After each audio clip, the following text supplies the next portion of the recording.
When the war ended, the guns fell silent. But for thousands of children, silence did not mean peace. Cities were free. Flags returned to windows. Soldiers moved forward toward final victory. For adults, this was called liberation. For many children, it was simply another day without parents, without regular food, without knowing who to call when night came. The war had taken almost everything, and in many cases, it had taken everyone. These children were not living in formal orphanages. Not yet. They lived in improvised groups, in damaged buildings, empty schools, houses where no one would ever return. They shared what little they had. They learned far too quickly not to cry, not to ask, not to expect. It was into this world that Canadian soldiers began to arrive. They did not come with plans for children. They came as infantrymen, engineers, drivers, medics. They came to follow orders, secure positions, and stabilize the aftermath of war. But day after day, they began to see something no manual had prepared them for. Hungry children watching in silence. Children too young to understand that the war was over. Children too old to still be children. And then, through small gestures, almost invisible to official history, something changed. A ration shared, a pot set on the fire, a chaplain called. One more day before moving on. Nothing heroic, nothing cinematic. Just human decisions made by soldiers who understood that for these children, the war had not yet ended. This story is not about one specific orphanage, nor about a single soldier. It is built from real records, photographs, memories, and post-liberation accounts, fragments that together reveal something larger, the moment when some Canadian soldiers stopped being only liberators and became, for a short time, the adults those children needed in order to survive. Before we continue, a brief invitation. If you value real Second World War history, told with care, accuracy, and respect for memory, consider subscribing to the channel, and in the comments, let us know where you're watching from. Now let's return to the story. Liberation was not a single moment. It did not arrive the same way for everyone. For newspapers, the war ended with official announcements and redrawn maps. For armies, with new orders and new destinations. But for children, liberation began quietly, confused, fragile, and often alone. When the fighting stopped, there were no celebrations in the streets where they lived. There were ruins, cold, hunger that had been building for months, and an absence that could not be repaired with flags or speeches. Parents killed, parents missing, parents who would never return. In many Dutch towns, civilian authority had collapsed completely. Schools were closed or destroyed. Hospitals were overwhelmed. Churches tried to help, but they too were stretched thin. There were no reliable records, no lists, no clear place to send children who had suddenly been left on their own. Some gathered together by instinct. They slept in abandoned buildings, cooked whatever they could find. The older ones cared for the younger ones, not because they knew how, but because no one else was there to do it.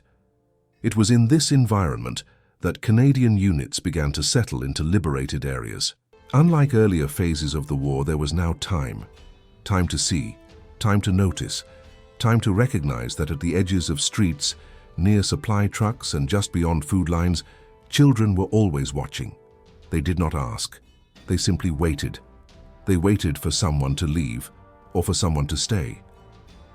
And slowly, some Canadian soldiers began to stay. At first, it was almost accidental.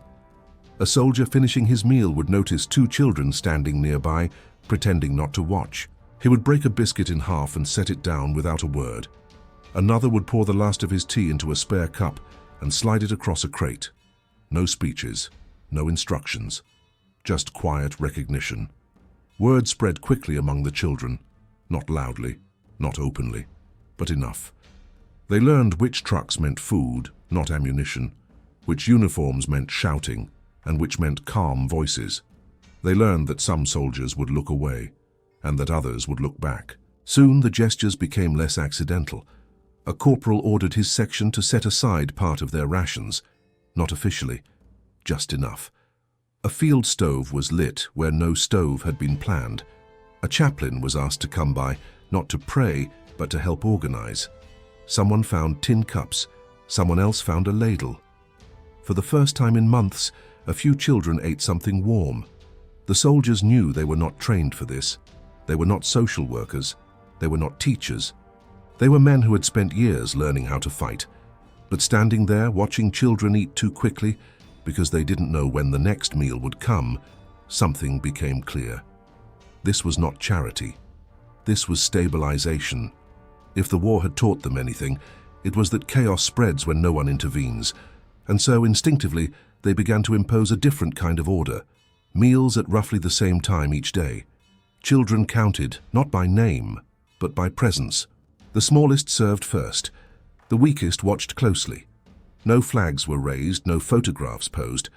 Most of this happened between official duties, before patrols, after unloading supplies, during moments that history would never record. But for the children, those moments mattered more than any parade. Some soldiers stayed longer than planned, not because they were ordered to, but because leaving too soon felt wrong. At some point, the children stopped counting days, not because time had lost its meaning, but because something else had taken its place. In war, time is measured by danger, by explosions, by absence. Now, slowly, it was being measured by repetition. The same truck arriving at roughly the same hour, the same faces stepping down from it, the same place where food appeared, not always plentiful but reliable. For children who had lived for months, sometimes years, without certainty, this mattered more than anyone initially realized. Routine did not arrive all at once. It assembled itself quietly, piece by piece. A soldier always standing in the same spot when the food was served, another who crouched instead of towering over them, someone who remembered which child needed smaller portions and which one tried to hide bread in a pocket for later. There were no formal schedules posted, no written rules, but patterns formed anyway. Children began to gather before the food was ready. They lined up without being told. They waited, not in fear but with expectation. Expectation was new. For months, waiting had meant disappointment. Waiting for parents who never came back. Waiting for food that never arrived. Waiting for adults who did not return. Now, waiting sometimes led to something real. The soldiers noticed the change before the children did. They saw how fewer fights broke out, how the older ones stopped guarding the younger ones quite so aggressively, how meals slowed, not because the children trusted abundance, but because panic was loosening its grip. Someone found a ball. No one remembered where it came from. At first, it was passed awkwardly, almost ceremonially, then thrown, then chased. The sound of laughter startled everyone, not because laughter was unwelcome, but because it felt out of place, like hearing birdsong in a ruined city. Some children didn't join in. They sat apart, watching. Watching was safer. Others joined suddenly, without warning, as if a switch had flipped. They ran until they were breathless, then stopped abruptly, uncertain what to do with the unfamiliar feeling in their bodies. The soldiers learned quickly not to push, not to insist. This was not a game to be organized. It was a space being reopened. Small acts accumulated. Someone fixed a broken shoe with wire. Someone washed a child's hands before a meal, gently, as if remembering how it used to be done. Someone found chalk and drew lines on a wall. Numbers, shapes, letters. Not lessons, just reminders. Reminders that the world once made sense. At night, some children slept more deeply. Others did not sleep at all. Night was still dangerous territory. The soldiers learned which children startled at sudden movement. Which ones woke screaming without sound. Which ones slept sitting up, backs against walls, as if expecting flight. No one labeled this as trauma. No one needed to. They simply adjusted.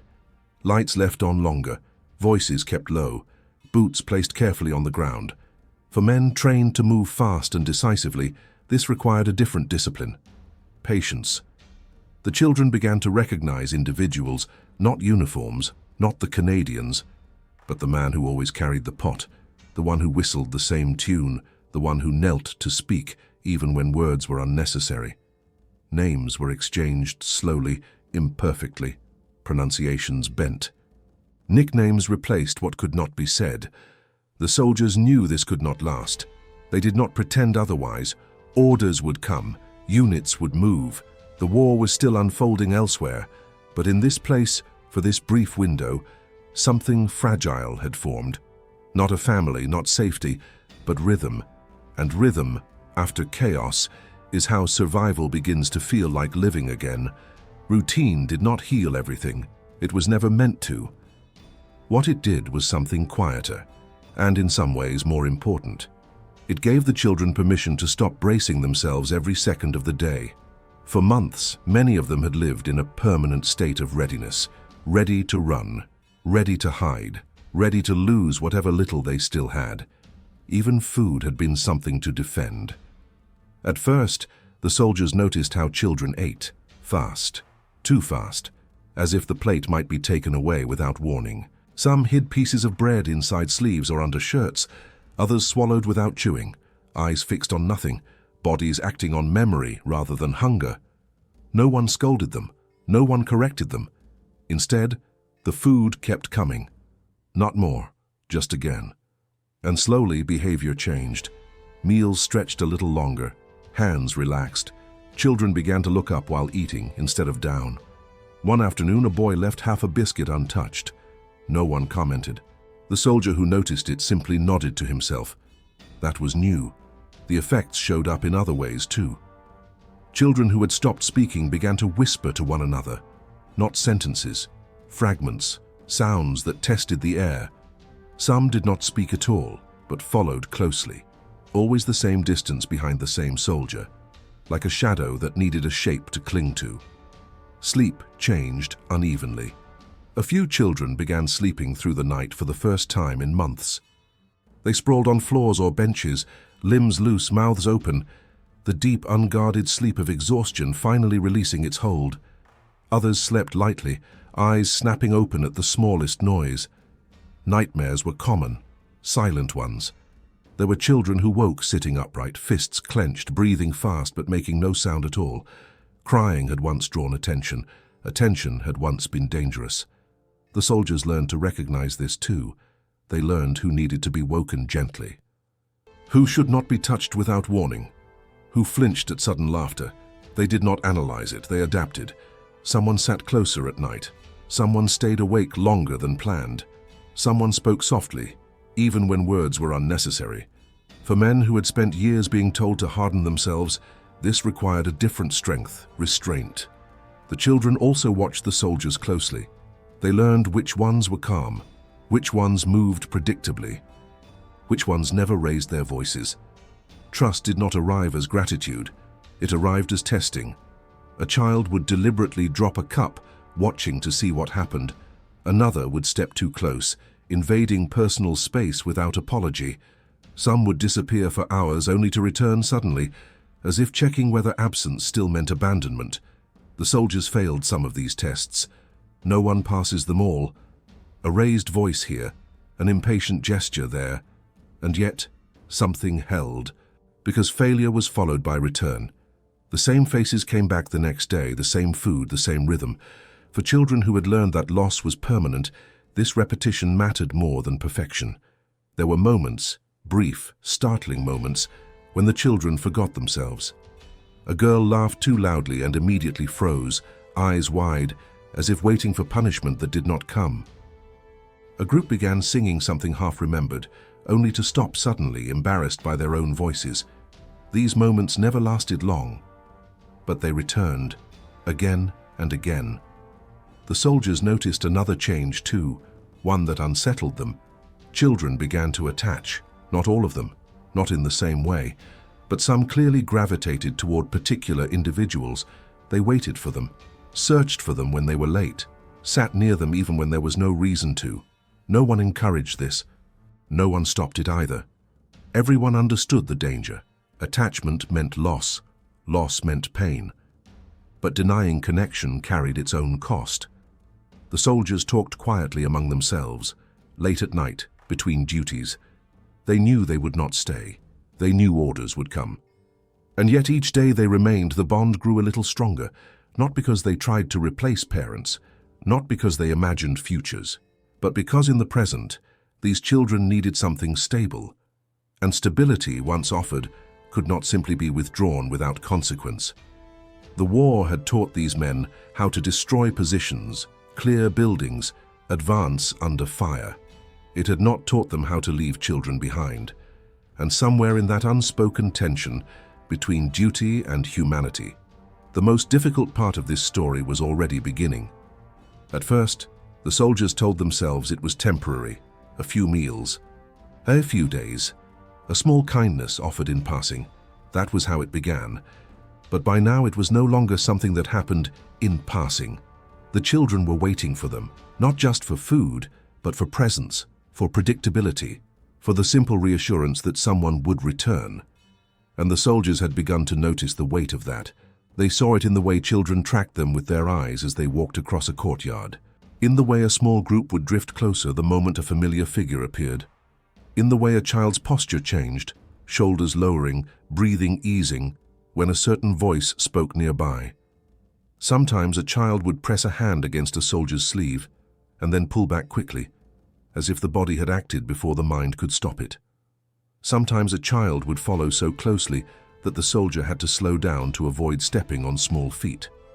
None of it was dramatic. None of it was spoken. It was simply the logic of a child who had learned one brutal lesson. When you find something safe, you stay near it. The soldiers began to learn a different lesson too. They were not immune to it. A man who had spent years guarding himself against fear, against grief, against tenderness, found himself looking for the children before he even realized he was doing it. He found himself saving small things, a sugar cube, a piece of fruit, a button, a length of string, things that would mean nothing to an adult and everything to a child. Some soldiers tried to keep distance. They spoke less. They avoided eye contact. They stayed busy. But the children did not interpret distance as professionalism. They interpreted it as the start of loss. So they tested again. A child would suddenly refuse food, would look away, would retreat. Not because they did not want to eat, but because hunger was not always the deepest need. The soldiers responded instinctively, not strategically. They crouched, they waited, they offered again without forcing. They were learning that the most powerful thing they could give was not even food, it was control. To a child who had lived under occupation and hunger, the smallest choice mattered. Which cup, which corner, which portion, which moment. In the background, other realities continued. There were still patrols, still paperwork, still missing people, still displaced families searching for names. The soldiers knew that somewhere parents might still be alive. Some would return, some would not. The future was uncertain. But for now, the children behaved as if the soldiers were the only certainty left. And that was the part that frightened the soldiers most. Because soldiers understand promises, they understand what it means to commit, and what it means to leave. And they had not promised anything. Not formally. Not aloud. Yet the children had heard a promise anyway, built from repetition. You will come back. You will not disappear. You are not like the others. One night, in a quiet moment between duties, a soldier tried to put words to it. They're starting to think we're staying, he said. No one answered immediately. They all knew he was right. Another man, older than the rest, replied carefully, We're not staying, but we can't just stop either. A third voice, tired and blunt, What happens when we move out? That question sat heavily in the air, because this was the truth. They had succeeded in creating stability, and stability creates attachment. It was not a mistake. It was the predictable outcome of kindness repeated long enough to become routine. And now the kindness had produced something that could not be measured in rations or reports. Responsibility. Not legal responsibility, not official responsibility. The deeper kind. The kind you feel when you know that what you do next will shape whether a child believes in people again. And somewhere beyond this small pocket of fragile calm, the war's machinery continued to turn. Orders would arrive. They always did. And when they did, the soldiers would face a task no battlefield had prepared them for, not advancing under fire, but leaving. The orders did not arrive dramatically. There was no announcement made in front of the children, no speeches, no final day marked on a calendar. They arrived the way orders always arrive, quietly, efficiently, without regard for what they interrupt. A folded paper, a brief conversation, a route drawn on a map. The unit would be moving on. For the soldiers, this was expected. The war was not yet finished everywhere. Other areas needed to be secured. Other responsibilities waited. But expectation did not make it easier. They delayed nothing officially. They followed procedures. They prepared equipment and vehicles as they always did. Yet small changes crept in. The trucks were loaded earlier than usual. Personal gear was packed more carefully. There was less lingering after meals. The children noticed immediately. They noticed when a familiar soldier stopped setting down his pack in the usual place, when the pot was not placed on the fire at the same hour, when voices were more subdued. Children who had learned to read danger long before they learned to read words understood that something was wrong. They asked no questions. Instead, they watched. A child stood closer than usual, eyes following every movement. Another refused to leave a soldier's side, even when called away by the others. A small hand reached out more often and stayed there longer. The soldiers tried to keep things normal. Meals were served, games continued, routines were maintained as long as possible. But routine depends on belief, and belief had begun to crack. One morning a child asked a question that had not been asked before. "When are you coming back?" The soldier did not answer immediately. He had answered questions under fire. He had answered questions about death. This one was harder. "Soon," he said finally. It was not a lie, but it was not the truth either.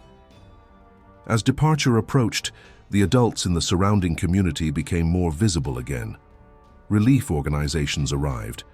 Local authorities began to reassemble. Lists were made. Names were checked. Some children would be reunited with family members. Others would be transferred to formal care. Some futures became clearer. But clarity did not soften the present. For the children, the soldiers were not a temporary solution.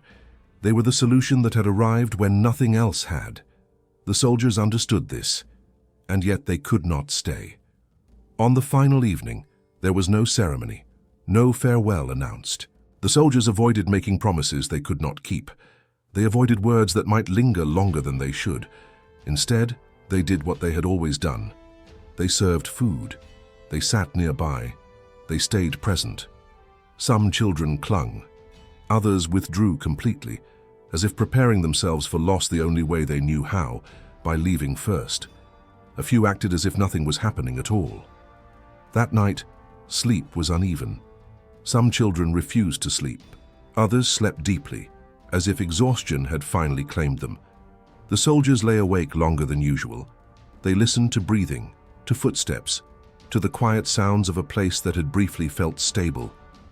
At dawn, engines started. The sound was unmistakable. Engines meant movement. Movement meant separation. The children appeared silently, gathering near the vehicles. No shouting, no crying at first, just watching. The soldiers climbed into trucks slowly. Some avoided looking down. Others looked directly and held the gaze. Hands were pressed into hands. Small objects were passed back and forth. A button, a string, a piece of chalk. Nothing official. Nothing that could be taken away. No one said goodbye properly, because no one knew how.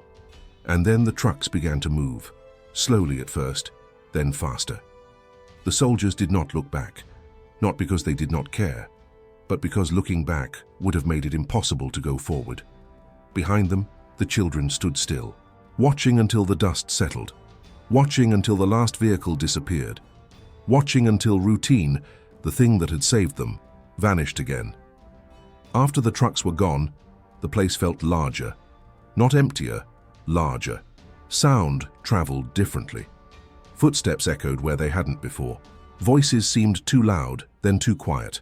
For the children, the first instinct was to wait. They gathered where the soldiers had last stood. They sat where food had been served. They lingered near the places where routine had once existed, as if repetition alone might summon it back. Waiting had once meant survival. So they waited again. Some adults returned quickly. Others arrived days later. Some never came at all. Relief organizations did what they could. Local authorities tried to rebuild systems that had collapsed months earlier. Names were written down. Papers were stamped. Children were counted. Life, slowly, resumed its administrative shape. But something subtle had shifted. The children did not scatter the way they once had. They did not dissolve into chaos. They lined up when food was distributed, even when no one asked them to. They waited their turn. They shared without being forced. These were not rules they had been taught formally. They were habits they had absorbed. At night, some children still woke suddenly, hearts racing, hands searching for something familiar. But others slept more deeply than before. Not peacefully, not always, but long enough to rest. There were fewer fights, fewer sudden disappearances, less hoarding. When adults asked where they had learned these things, the children struggled to explain. They did not say, "The Canadians taught us." They said, "That's how it was done." The soldiers had left without leaving instructions, but they had left a pattern. In the weeks that followed, some children were reunited with family members who had survived. Awkward reunions, fragile ones. Love returned slowly, cautiously, shaped by absence. Others were placed in formal orphanages, buildings repaired, beds assigned, rules established. And yet, something of the earlier rhythm remained. Formerly silent children spoke sooner than expected. Children who had resisted adults allowed themselves to be guided again. Caregivers noticed it without always understanding it. "They've seen order," one said. "They know it can exist." Years passed. The war ended everywhere. Europe rebuilt itself. Lives moved forward. The children grew older. Some forgot details. Some remembered fragments, a uniform, a voice. The smell of food cooking over a fire. Few remembered names, but many remembered the feeling of being seen, of being counted, of being treated not as a problem to be solved, but as someone worth waiting for. Decades later, some would speak of it quietly, often only when asked, not as a story of rescue, not as a story of heroism, but as the moment when the world briefly made sense again. They would say things like, "The war ended for us when the Canadians arrived," or simply, "They were kind." For the soldiers, life moved on too. They returned home. They raised families. They rarely spoke of those days. Not because they were ashamed, but because they had not understood them as extraordinary at the time. They had done what seemed necessary. Only much later, sometimes through letters, sometimes through chance encounters, did some of them realize what those small decisions had meant. That for a group of children, in a ruined place, at the end of a brutal war, routine had not been a convenience. It had been a lifeline. History often remembers wars through dates, maps, and battles, through lines that move across paper, through victories declared and enemies defeated. But wars are also remembered in quieter ways, in habits that remain long after the uniforms are gone.